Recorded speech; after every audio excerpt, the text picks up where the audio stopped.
And we're recording. Good.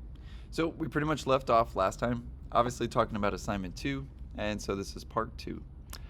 Um, Today, basically, I wanted to go over a little bit more in detail about the rendering process and also what we can do with it, right? In terms of actually whether we use the picture itself or we actually use it to basically just calculate things for us. Because I can't tell you how many times that I don't sit there and kind of do hours of work on the computer, especially for studio. I mean, when the moment hits, I got like 2 hours before pinup, so I'll model something really quick. I'll calculate the shadows, but then I'll print it out and trace it, right, or freehand it, right? Because I mean, nobody has to know how I did it. They just know that it's accurate and it was quick, right? Saving me a lot of time and, of course, making my professor still happy. But in my case, I do want to go over some of those details because it can be tricky and there is a lot of options.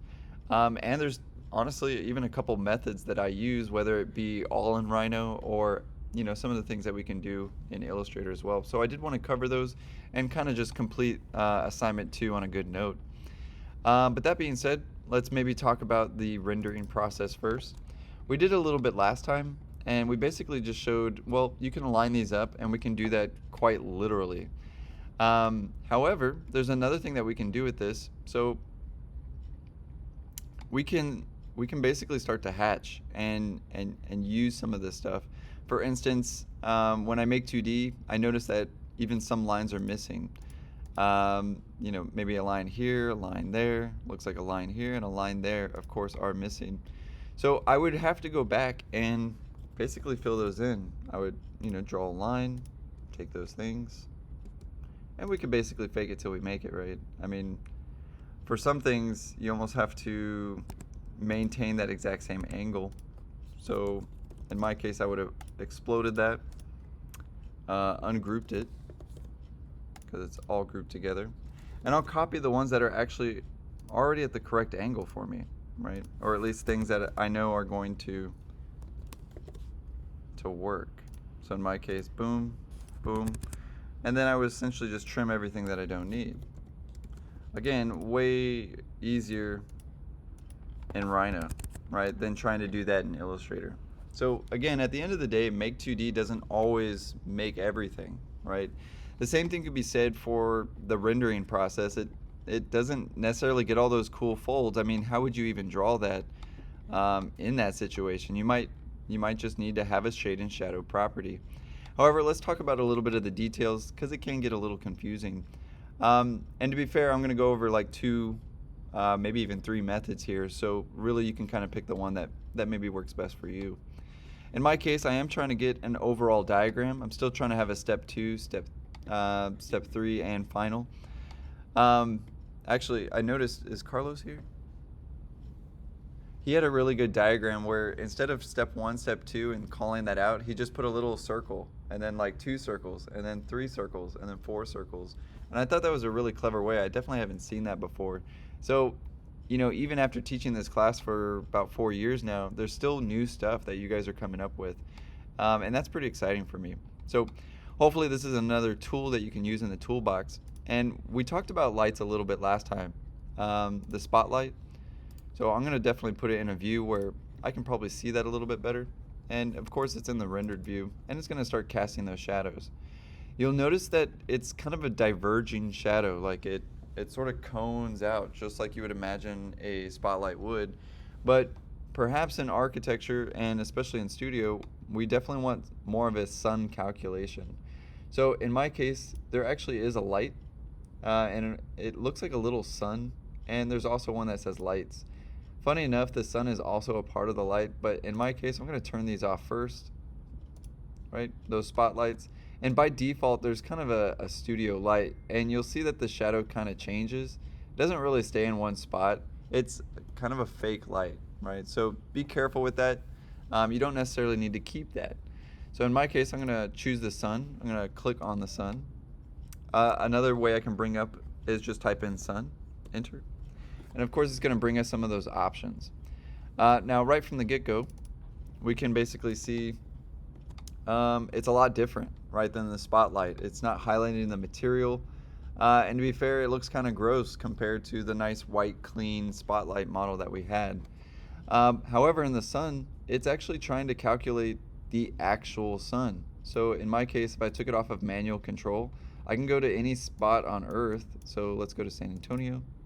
Oh, close enough. There we go. Close enough to San Antonio. I can pick the month, so January, February, March, April, May, June, July, August, and you can kind of see exactly what that's doing. I can't tell you how many times that I use this for studio. I'll put my model there, and I go, Sir, Nick Risen or Professor Bosov, here's what my building looks like in January. Here's what it looks like during the summer, right? And then I can even change the amount of time, right? Of course, the violet hours, extremely long shadows, right? Where that sun is really close to the horizon. I don't use that all too much. But again, we have a system in here that works just like Revit or a lot of other programs. That way we can get an exact accuracy. I mean, we can get the exact time of today, right now. In fact, you just click now, right? And we can get, if the sun was outside, it would be experiencing something like this, right? So again, very useful tool that, I really didn't just get to cover yet. Not really important for this assignment, but again, definitely important for studio. So in my case, I can basically pick one for today and go with it. You'll see that it diverges a lot less, right? It's a little bit more of an exact parallel. And the reason I know that is because, well, look at that. The shadow's lining up with the object perfectly itself, right? So we're more or less getting perfect parallel light rays, which is of course being simulated. But in my case, might be too much there. I might want to go with actually the manual control, because to be fair, it's kind of hard to get the angle that you exactly want. So if we go over the manual control a little bit, you can see that we can control where the position of the sun or light is in the sky. Oh, that's looking pretty good, right? I don't want to obviously be too dark. I don't want it to be too light. In fact, pro tip, they say that when you take photography, that the object right here, the sun should either be to your left, casting, to your right, casting to the left, or from your left, casting to the right. You usually don't want to have the sun behind you, because that usually makes no shadows, right? You definitely want to see the shadows, and you definitely don't want to take the picture where the sun is behind the object, because you're going to get nothing but darkness, right? As you can see, check this out, right? We can change the angle, right? And of course, facing towards us. It's just too dark, right? The sun's behind us, the sun's in front of us. Here it is where the sun's behind us. Can barely see the shadow. So again, we want to choose something where it basically veers to the right or veers to the left. And even then, that's probably too intense. That's probably good for something today, right? Or something that we'd experience in studio and of course need. So that's looking pretty good. I'll keep it at that. The next thing that I want to go to is actually the rendered settings. So I mentioned this a little bit last time, but you'll essentially right click on this blue sphere, right? You can also click on that little tiny arrow key, and as you can see, there's a lot of things to do with rendering. We're basically just going to cover, we've already covered some, right? We've got a spotlight, we have a point light, directional light, rectangular light. That's like if you wanted to make like a kitchen and you want to make like these lights right here, you'd use rectangles, right? To of course kind of get that vibe of what that light does. So some of you guys, and we'll get to this especially by the last project, we want to make these things look real eventually. And I would say it's a little bit harder in Rhino compared to Revit, where it just kind of already looks real. Anyway, in our case, we'll want to go to rendered settings. So you'll see it like with a little hand, and it says toggle render settings. In my case, it was already brought up, and it's right here. So let's just break these down a little bit. For the most part, it is pretty self-explanatory. But for instance, you have a lot of options here. Of course, Rhino Render, you probably don't have to change that unless your computer is experiencing a lot of issues when you're trying to render. Legacy is kind of basically the old version, whereas Rhino Render is the new version. Our current view is, of course, the one in question right now, and of course, it's going to exactly render the exact view that we have. So I'd want to position it in such a way that I want to keep.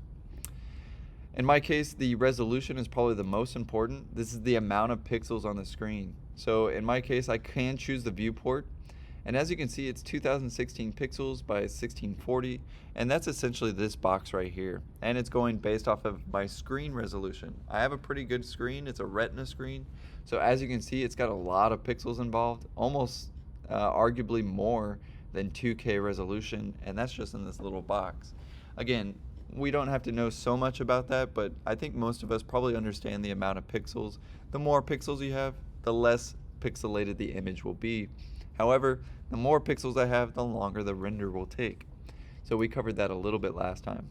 Quality, yeah, we can basically choose 500 images and it smashes those all together and makes a really nice image. So obviously the more images I have, the better quality that will be and the more accurate the lighting situation. The background, we definitely have a lot of choices. Solid color sometimes is the way to go, right? Especially if you're trying to go for some sort of white background and you basically want to see what it looks like on paper, right? This is essentially what it'll look like. And as you can see, there's not a lot of the materials and things going on to that yet, and I will cover that today. In fact, I mean, we could test it out right now. In fact, if you click on something and you go to this little properties wheel, it's got a little paint tube. Again, I'm not sure why it's a paint tube, but we'll click on it and it's got material. And by default, you can basically use layer material, or if you click on it, you can add a new one, right? And to be fair, there's a lot of ones that we can add, but if you click on the plus sign, there's already some presets, such as like paint or metal, glass, gems. Emissions more like you want something to be photoluminescent. Double-sided, again, I don't know why you'd actually need that, but hey, you got double-sided materials in there. And of course, plastic. I usually pick plastic or plaster just because it kind of has like a nice toy look to it. So I'll choose some plastic today. And I'm going to go with something of like, I don't know, favorite color's red. So I'm going to go with something like a nice red color. And again, it's just so that I can see the object a little bit better. I'm going to turn down the reflectivity a little bit because, well, I don't want it to be like super glossy or anything. So you end up finding out that it's trying to mimic reality, and we do have to understand a little bit about reality, right? You do sometimes have to look at an object and go, is it really reflective? Or am I just seeing kind of the sheen, or kind of, am I seeing a bumpy tone or even a textured tone? So again, we even have a bump texture, and we can add those things like a grit. And if you zoom in a little bit, you can kind of see it's a little gritty, and maybe not so much in the projector, but at least in the recording, you'll see that, again, there's that Toy Story 4, that a little bit of realness, right, being added to it. Again, some you may actually want, some you may actually not want. So test them out, right? We can also add transparency and make the thing look like glass. However, I don't really want transparent plastic, so I'm going to go with no transparency. I'm going to add a little bit more clarity, and as you can see, that's pretty much all I can do for plastic. If I wanted to do a different material, it's going to basically save that for me, so that's great, right? I could also even add more types, or I can even import them from, say, a digital library that I find for free on the internet. So even if I choose more types, again, there's even more things that you can choose from, and again, completely custom, where you can actually change a lot of these things. I won't necessarily go in that today, but it is worth your time, at least in terms of, especially if you're in studio and you're already being asked to use this, or you're trying to make rammed earth. What can I do? I get a picture of rammed earth and I put it quite literally on there, right? So definitely maybe worth your time, especially if you're doing this in studio. But let's go back to our render. So back to our render settings and make sure we dial some of this in. We can do the same thing just as much as there's unlimited materials that we can use. There's actually a lot of different environments we can use as well. In fact, if you just type in 360 environment and say Google Images, there's actually already a bunch made, and people make them from, actually Google Earth all the time. So if you do something like a 360 environment, and of course click on it and the add button again, we can basically choose from existing. So in my case, if I had some pre-made ones, they would of course show up here. The only pre-made one I have is of course my studio, but I can show you how to add some more as well. So in my case, oh, maybe it's actually in here. No. There's like a whole bunch of them, more types. No, basic environment. I guess I don't have them loaded, but I was pretty sure there was actually a drop-down window for a bunch of them. Can't remember if it's in the 360. I'm pretty sure it's in the 360. Yeah, there we go. So the 3 dots. We could set overrides. That's good to know. However, I want to add some more. And there's definitely more than that. Oh, there they are. So if you go to import type, of course, these are all the preloaded ones that come with Rhino 8 and Rhino 7.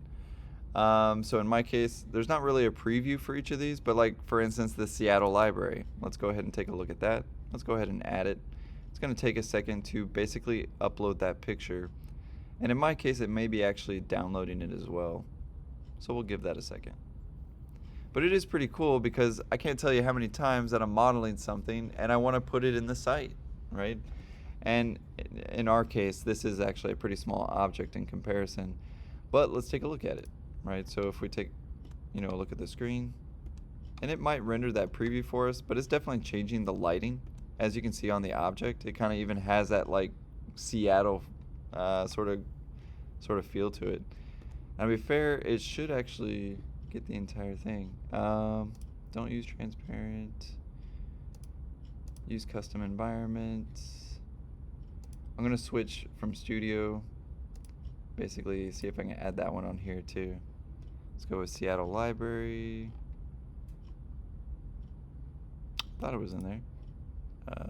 There we go. We should, of course, see it in the background, but it might actually just be only in the rendered view. As you can see, it's like turning orange, and I feel like it's trying to make it for us, but it's basically saving my hard drive or my CPU for a second. We can use the material, which is pretty cool too. You can turn or turn off the ground plane. Definitely want the ground plane if you're trying to make shadows. We can change the amount of skylight. So if you wanted that really bright tone, you can still get that back. And it's making our red look like a really nice plastic paint. I like it. I'm going to keep it. But again, the lighting, we can also change into a Seattle library. And I might just have too much light there. But again, we can really dial in these settings to get any kind of photorealistic, environment that we want, or we can do it to shadows only. In my case, I'm not sure. Oh, there it goes. That might change it for us. Yeah, I can tell it's trying to change the background, but it might not actually show it up until we actually render it. So let's see what happens when we do. And so far, that's pretty much really all that I want to go over, because dithering is like a whole nother science experiment. Rendered channels, it's way too advanced. You don't really need to know. And to be fair, most of these numbers by default are just fine. So when you hit render, of course, it's going to pop up a new window.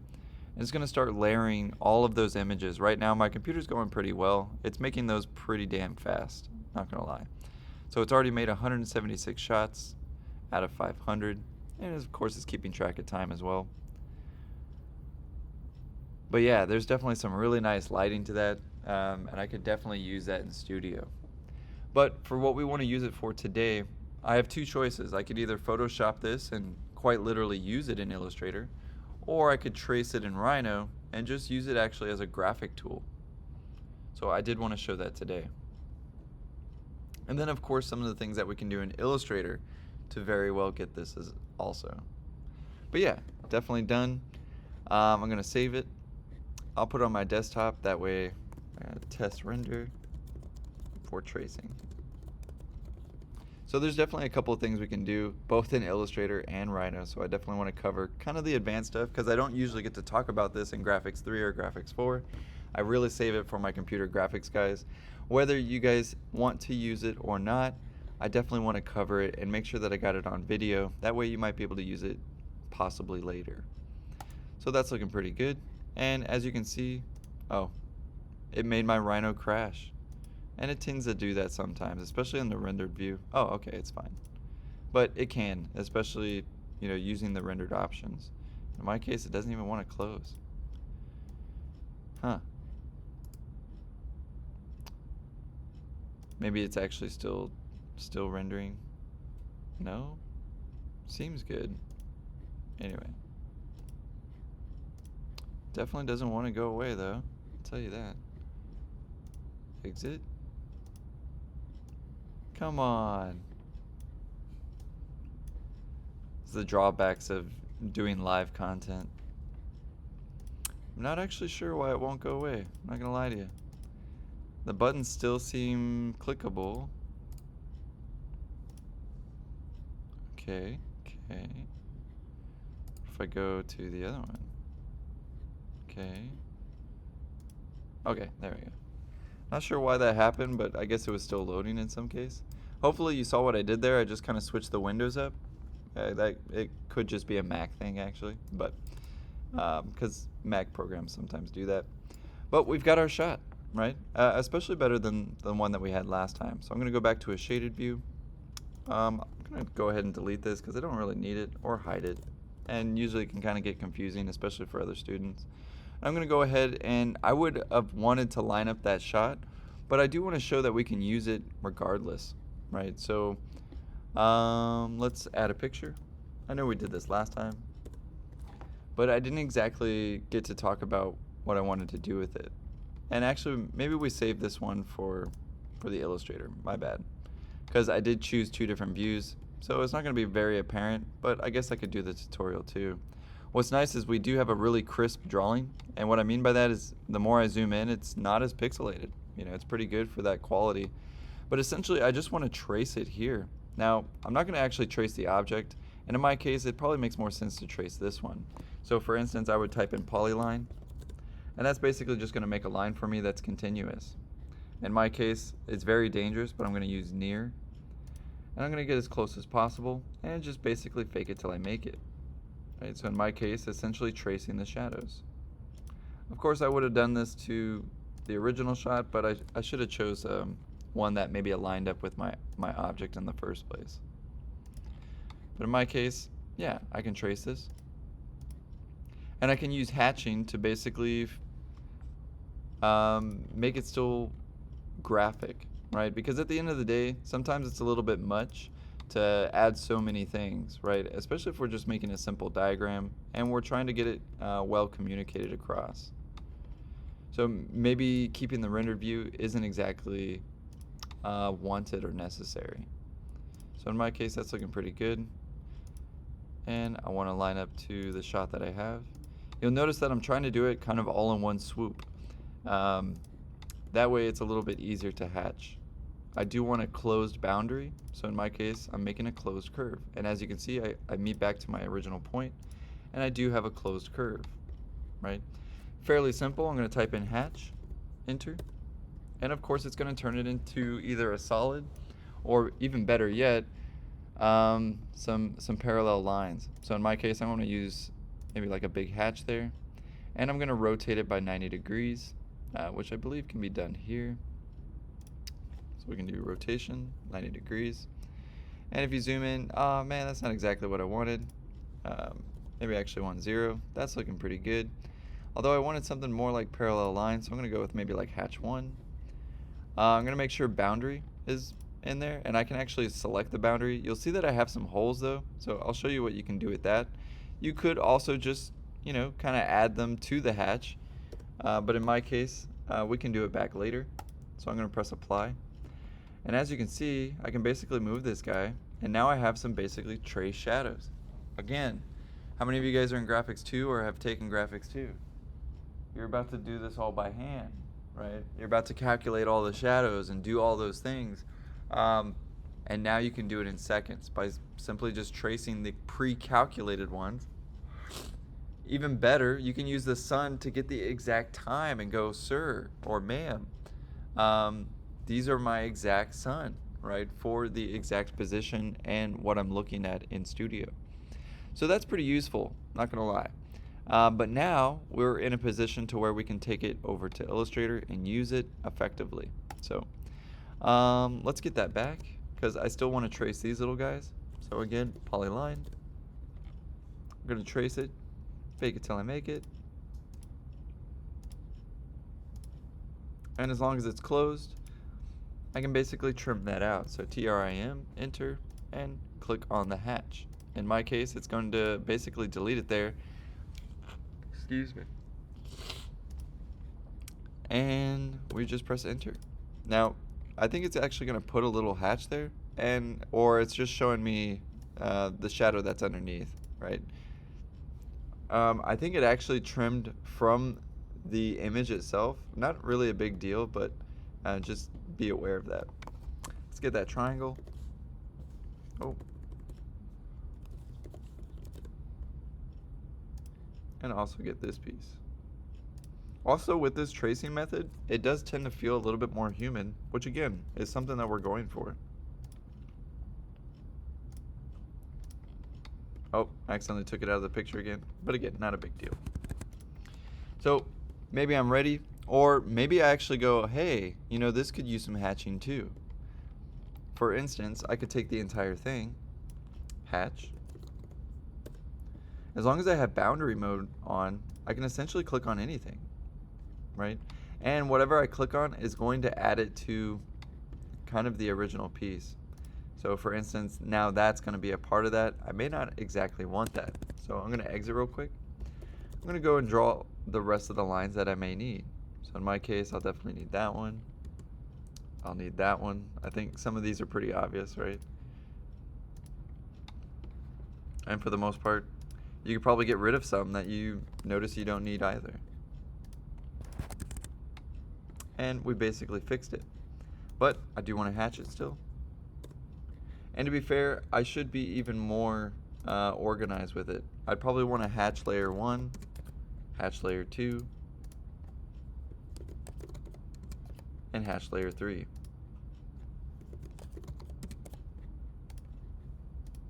In my case, I'm going to just change it up. Do slightly gray, slightly whiter.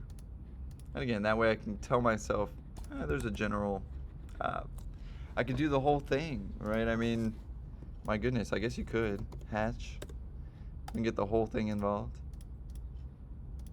right? Except for maybe some of the pieces that we don't want. So enter. I could go with a solid. I could go with actually quite a few things, right? I mean, it's such a game saver. At the same time, that would be completely inaccurate though, because I do have a lot of shapes. So let me show you how to do it at least accurately. So hatch. I'm going to make sure that I'm on hatch 1. And I just want to get the shade and shadow. So I'm going to try and just basically get that shadow quality. As you can see, I'm picking one side of the opposite of where the light source would be. So that's looking pretty good. Enter. And I want some vertical lines. So I'm going to go with 90. And that's looking pretty good. The reason I wanted that vertical is, again, so that it would actually match for the rest. If I use a diagonal, it's just going to look silly. So I'm going to keep it like that. I'm going to go with my second hatch. And again, I'm just going to select everything, type in hatch, enter, and maybe get a second layer. All right, so maybe it's like my top pieces. So maybe it's like that guy, maybe that guy. Sweet. Maybe it's the top of that triangle as well. I'm going to hit enter. And as you can see, it kind of did a flip on me. And, well, that's basically because there's something that's not closed. So clearly something not closed in this triangle piece. I'd probably have to sit there and find it. Oh, it's because it needs to be ungrouped. So I should probably take the whole thing and probably ungroup it. It's actually looking pretty cool as a diagram itself. But, you know, let's finish it. Why not? I'm going to let the white paper actually be the light spot. So I just need my medium layer. Hatch. And that should be bright because, of course, it's at the top. So maybe my second layer is just that piece and that piece. I mean, why not? Yeah, because that's at an angle too. So, okay. And I'm going to go ahead and make that one slightly, maybe at a different scale. So I'm going to go with maybe 2 point. All right, that way it actually looks a little bit lighter. In fact, I'm going to go a little bit more, 2.5. Sweet. So I basically have the basis of what I need for the project. Now, don't get me wrong, doing something like this might be too complex, right? I may actually need to line up that view and maybe get a rendered view in order to make that clean. However, you don't always have to use shadows either. That would be something I should have expressed also in this. You don't always have to use shadows. It is nice, and it could make a good object, but sometimes I'm just trying to get the shade and shadow quality of an object, so I could go to my lights and essentially turn off those lights. As you can see, it sort of defaults as a light. However, you can turn that off as well. In my case, I think it's the sun that might be still on. No? Let's see. You can turn the shadows off, I promise. You can go to settings. In my case, the max settings are a little bit different. You'll see that there's an overall settings, but then the settings that you actually want are in file settings. And of course, there's a lot here. So we can go to render, and we get a lot of the same settings, and essentially we just need to turn off shadows. Not really a big deal, but you know, most of the time we do need shadows. Another thing you could do is just basically cut that off, right? Not a big deal. Or take out the ground plane. So for instance, if I go back to this view, I take out the ground plane, the shadows would go away too. There we go. And as you can see, we still get the shade and shadow quality on the object, and we still get the materiality, the bump, all that stuff. So just in case you don't want those shadows. Anyway, let's get into Illustrator and go over some of the advanced stuff in Illustrator. So I'm going to go ahead and export it again, just because we've got some extra stuff compared to last time. So let's go ahead and do so. File, export, export selected. And again, just kind of a test file, assignment 2. And I want to make sure that it's something compatible, so I'm going to go with AI file, export. Doesn't really matter about the scale yet. Again, we'll probably touch upon that first in assignment 3. For some of you, if you're already in D4, you know how to scale objects in digital space, but we'll still be covering it. So that's looking pretty good. We'll go over to Illustrator, and we'll go ahead and open that file. Allow, yep. And let's go ahead and open it. Right off the bat, not too shabby. Let's go ahead and make it to the right scale. So in my case, I do need to hold shift, otherwise it's going to be unproportional. I'm going to use a space bar. I don't know if I exactly covered that yet, but there are a couple of tools and of course tricks and ways that we can use in Illustrator as well. A couple of them of course are my favorite, the ruler and spacebar, right? That alone can help you navigate really well. It looks like my image didn't come in. Not really a big deal because, well, we did some of that already manually. So I'm going to get rid of some of the lines that I know I'm not going to need. Although it looks like more or less we probably should have got the rest of it because it's definitely missing. But essentially the same thing as last time. What do you call it? Changing the layer weight first. So just going to kind of do this real quick. That way you can kind of just see what's going on there. Kind of want to leave my shadows for last. So let's maybe talk about some of the Make 2D lines.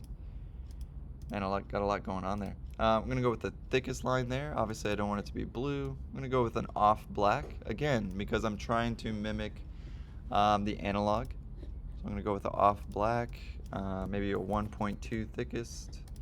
That seems a little too thick to me. And of course, probably should have layered these up a little bit more. I'm going to select a few, just because I know that those should be a lot lighter.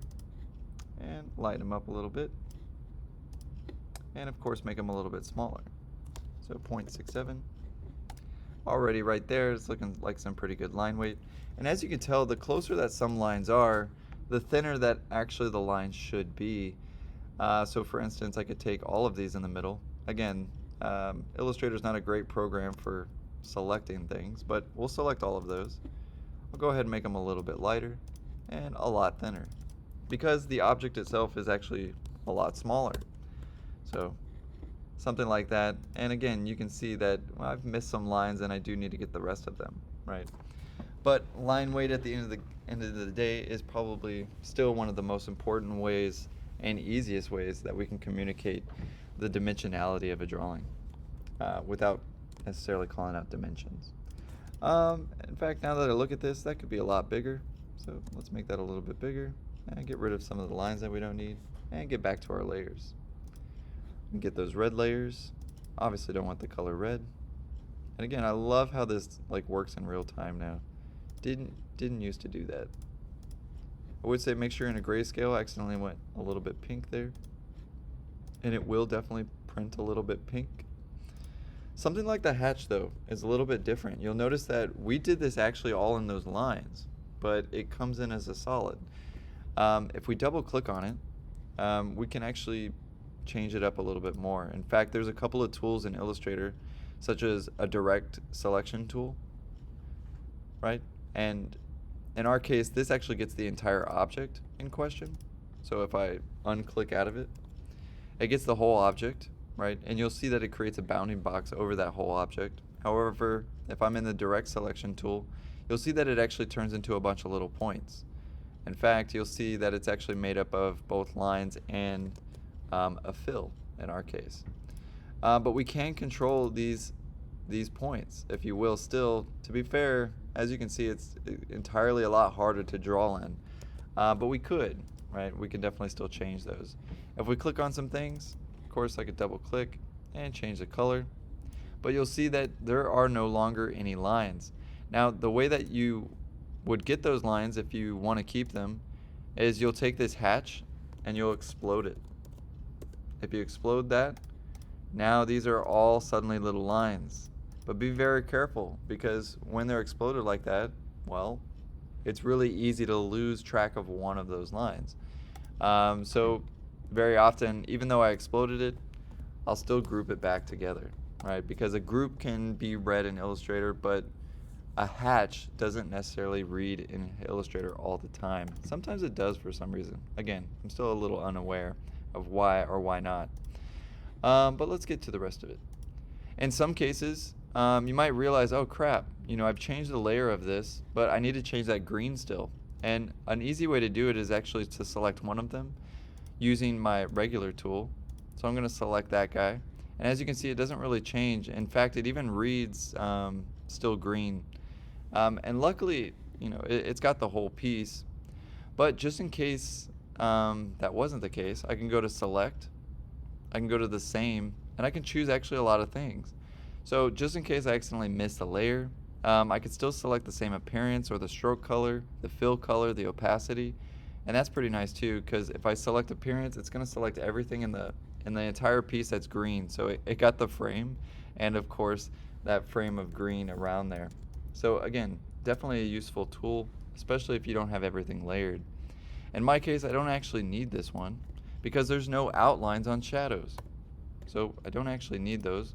And those were, of course, just to trace it.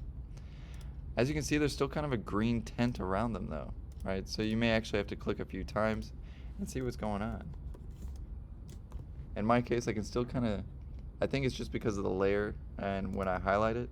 But I don't know, I might need to double click and make sure that I'm getting all of them. And as you can see, that actually reads as a total piece. So in our case, again, there's some more things that we can do. We can go to Object and we can expand it. When we do that, it makes a couple of options, as you can see here. They're actually tied together. They're a part of each other. So in my case, I need to use the Direct Select tool. Select these lines. In fact, I could even, if I'm not sure if I got it or not, I can select the same appearance, or in my case, the fill and stroke. It got all of them. I don't necessarily need all of them though. And as you can see, the real trouble of selecting things in Illustrator. It can be tricky, especially for your first time. And very confusing, in fact. Look at that. How is it that that's even going on? Doesn't even make sense. Anyway. But let's get rid of that green. So we can change the color to white. If I change it to white, done, right? Don't have to worry about it so much. But oh no, there's, the whiteness on there. So I may need to change it to 0.01. And as you can see, a little bit more accurate, but still green. And of course, I think that's because of the layer. So I'm going to take it out of this tool. Damn. It's even stumped me. It should show up as green. Well, let's figure it out. Oh, okay.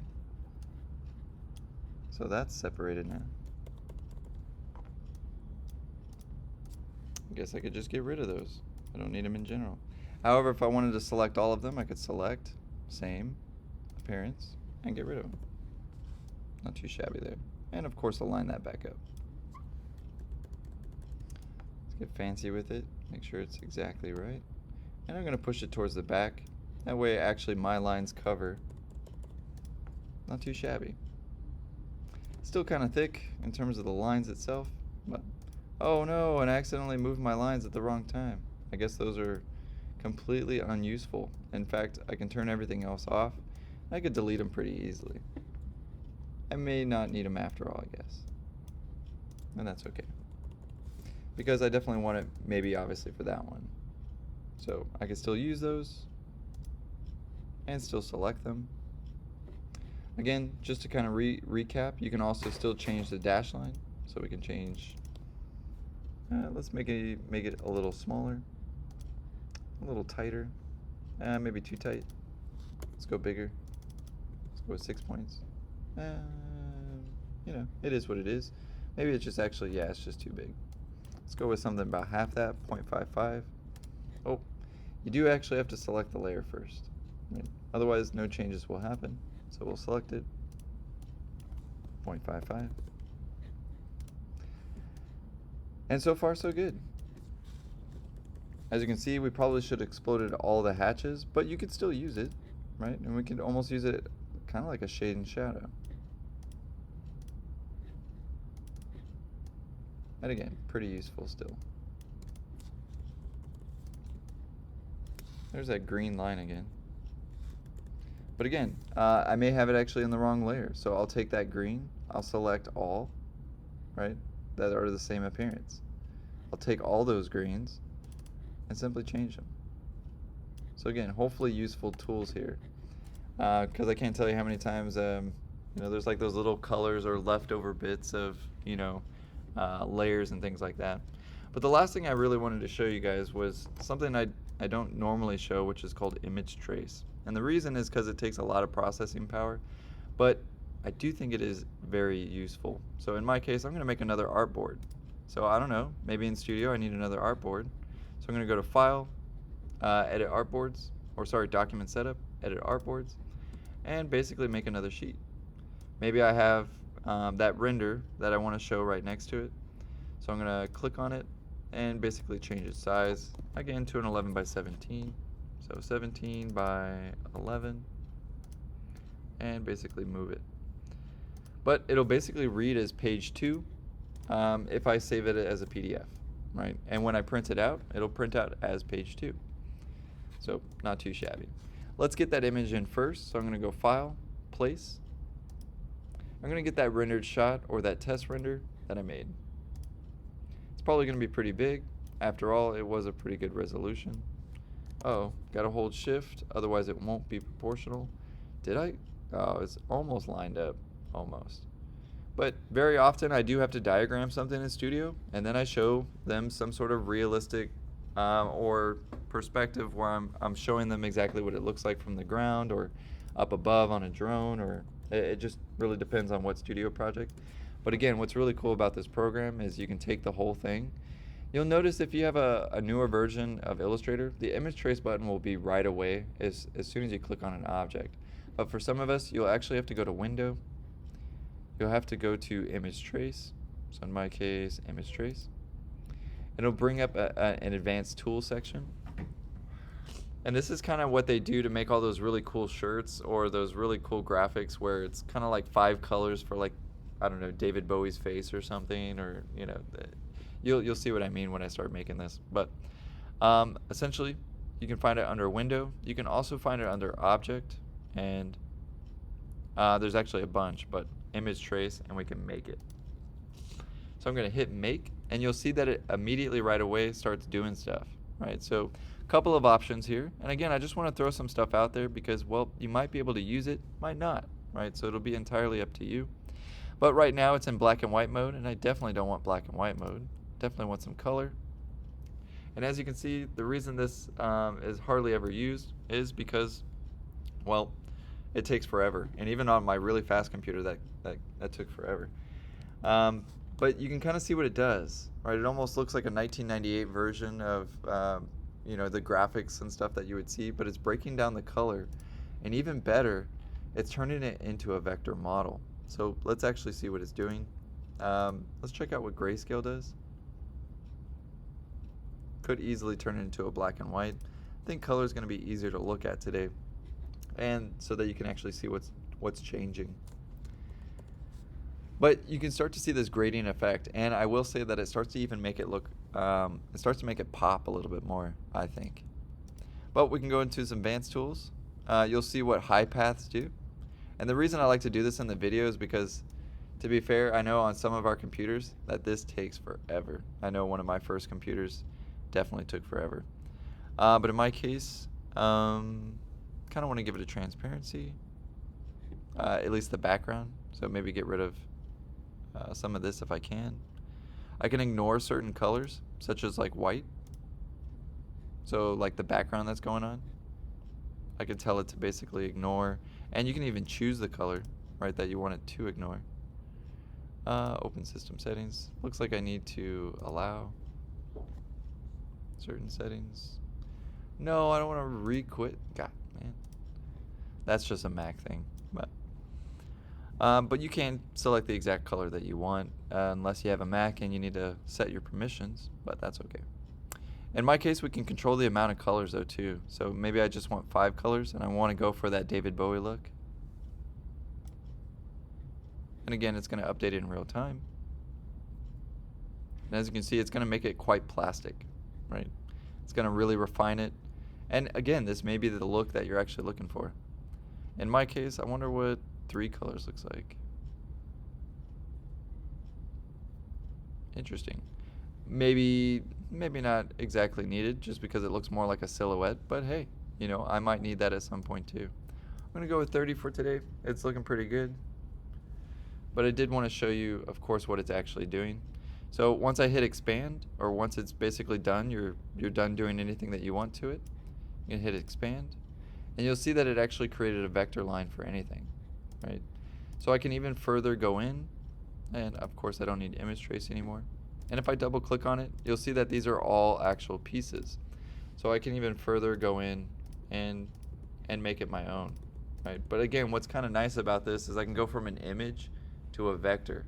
And it may not be entirely useful in our situation for here, but I can guarantee it'll be useful at some point, right?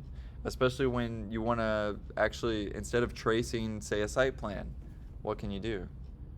You could take that site plan into image trace and you can get all the lines that you would normally get, right? So for instance, now I can take this and I can laser cut it, right, based off of a single image. Or I can even explode my image itself, right? So I can take certain pieces. Now, to be fair, it is rather difficult to select 30 different layers. Probably should have chose something more like 10. But I could take that entire piece and of course further explain different elements of my exploded axons, right? But again, we can, and why not, right? Definitely has a nice plastic look to it, right? And I mean plastic in a good way, not so much a bad way. So. Anyway, I know we covered a lot today, at least in terms of the advanced stuff, and I know it can be slightly more boring. But again, I wanted to cover this so that it is at least available to you guys. Just to recap, basically just covered hatches, and of course how we import them into Illustrator, why we can use them as lines, basically just explode them, and of course we could just use images as well, or both, right, to say the least.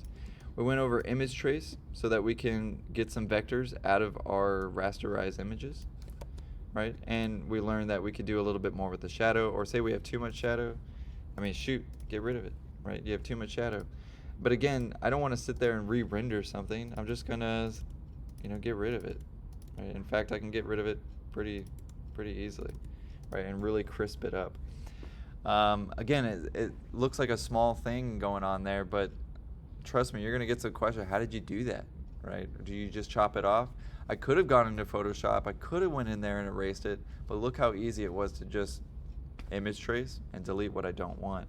In my case, maybe I don't even want the shadows, even though it does look pretty nice. But again, I can come in and delete those things.